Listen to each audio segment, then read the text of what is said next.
This is the summary of Chapter 3 of the book Elements of Financial Risk Management. In this chapter, we will review the necessary statistical concepts used in this book. The four main subjects that we will cover in this chapter are probability distributions, OLS or linear regressions, hypothesis testing, and time series models. First, we will look at probability distribution functions that are an essential tool for the risk manager.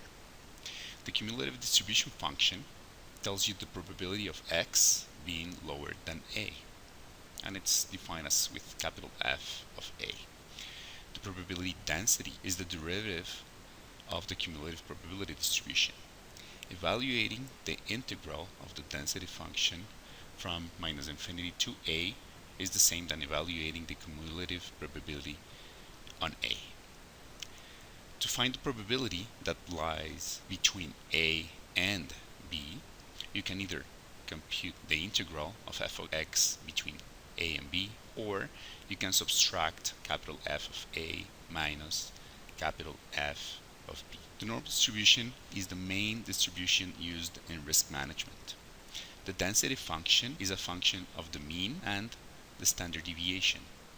Using this density function, one can define the four moments of the distribution: the mean, the variance, the skewness, and the kurtosis. These are the definitions of the sample moments of the normal distribution when you use real data. For example, skewness is the summation of the cubed difference of each individual observation and its mean divided by the variance to the power of 3/2 times this t. And the correlation is the sum of the demeaned x and the demeaned y over the variance of x times the variance of y. The density function of the normal distribution is this famous bell curve. In the x-axis, you have numbers that range from -4 to 4. In the y-axis, you have the probability density. The probability is the area under this curve. The whole area on this curve adds up to 1.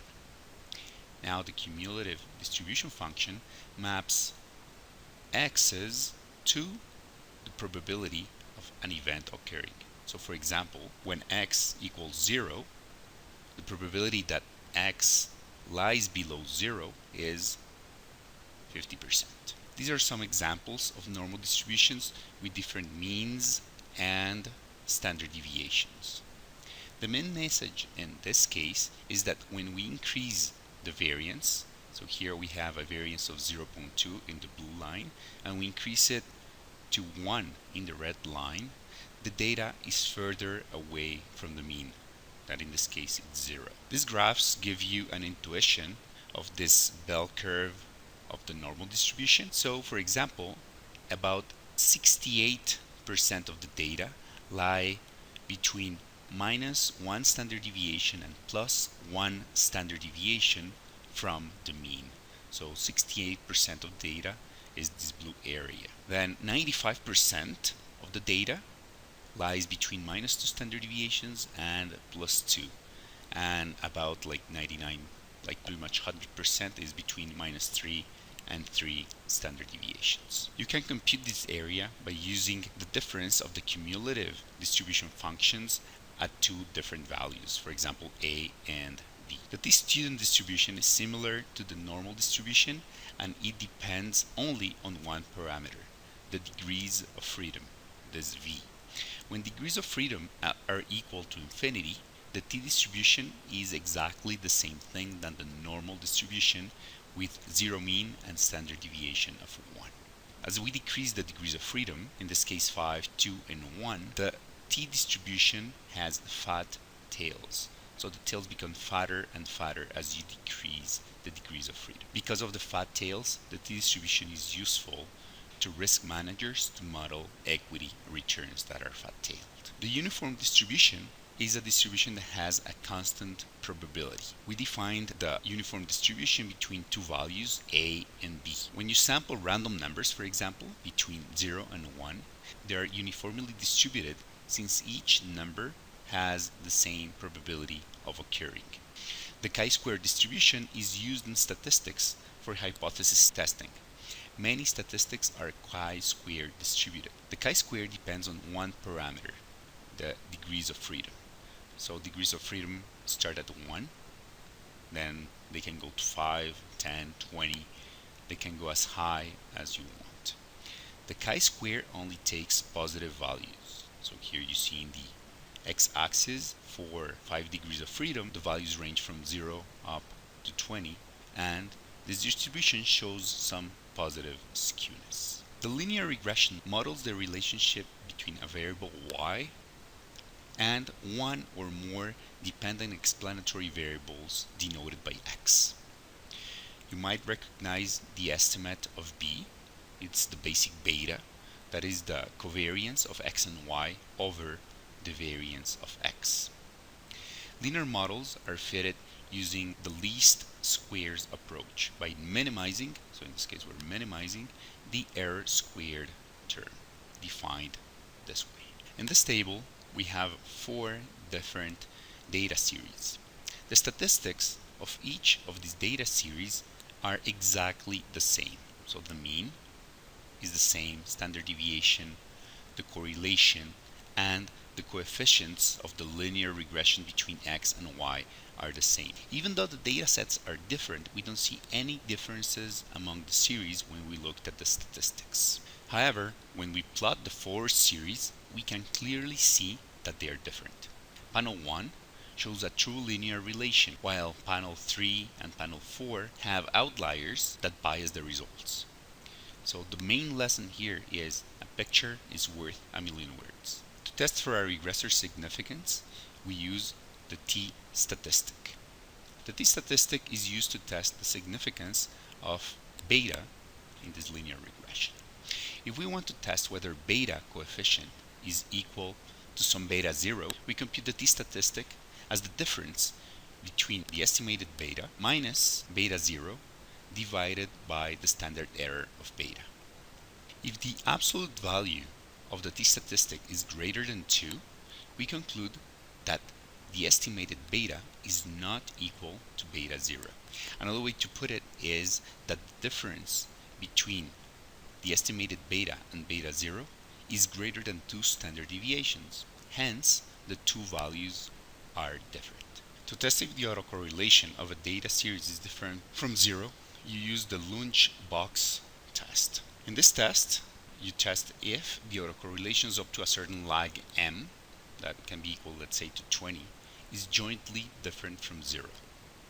This lunchbox t-statistic depends on the autocorrelation, and it's distributed as a chi-square with m degrees of freedom. The chi-square inverse function to find the critical values in Excel is defined this way. To understand the lunchbox statistics, I ran this simple experiment. First, I generated 1,000 independent normal variables, and then I computed the lunchbox statistic for 20 lags. And then I did these previous 2 steps 10,000 times. So at the end, I end up with 10,000 lunchbox statistics for 20 lags. To find the empirical distribution of the statistic, I constructed the histogram with the 10,000 lunchbox statistics. This is the histogram. You can see that the lunchbox statistics has a chi-square distribution with 20 degrees of freedom. The critical value at the 95% level is 31.4. Another way to put it is that a series that has independent observations up to 20 lags has a lunchbox statistics lower than 31.4. That means 95% of the time you're going to find values below this 31.4. So any series with 0 autocorrelations up to 20 lags will have a lunchbox statistics lower than 31.4.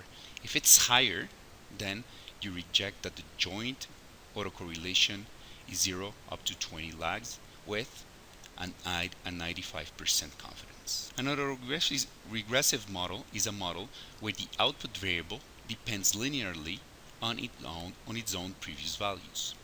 An AR1 process depends only on its previous observation, t minus 1. The expectation is equal for all values of t. When phi is lower than 1 in absolute value, the mean is equal to phi 0 over 1 minus phi 1. The autocorrelation of an AR1 process with lag tau is phi 1 to the power of tau. An AR2 model is defined this way with two lagged variables, and an ARP model has p lagged variables, in this case of r. The autocorrelation function of an AR1 process is a straight line at 1 if phi is equal to 1.